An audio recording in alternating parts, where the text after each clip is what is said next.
அனைவருக்கும் என் இனிய காலை வணக்கம். அன்னை மகாலட்சுமியின் அருளாலும் அம்மையப்பன் அருளாசிகளாலும் இன்றைய நாள் உங்களுக்கு இனிதான நாளாக அமையட்டும்.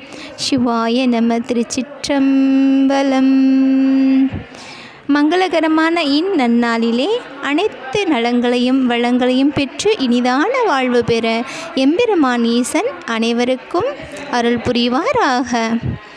அன்னையை துதிக்கும் விதமாக சிவாய நம.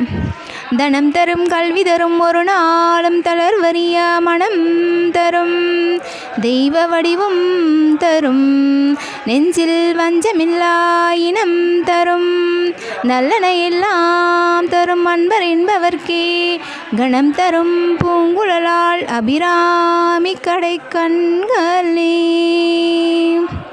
நாம் இன்னதென்று சொல்லும் முன்னே நம் தேவையறிந்து அதனை பூர்த்தி செய்பவளாம் நம் அன்னை அபிராமி. அவளை என்றும் மறவாமல் நம் மனதில் நிலைநிறுத்தி மனதார பூஜிப்போமாக. அன்னையின் அருளானது பாரபட்சமின்றி அனைத்து உயிர்களுக்கும் சமமாக அமையும். சிவாய நம.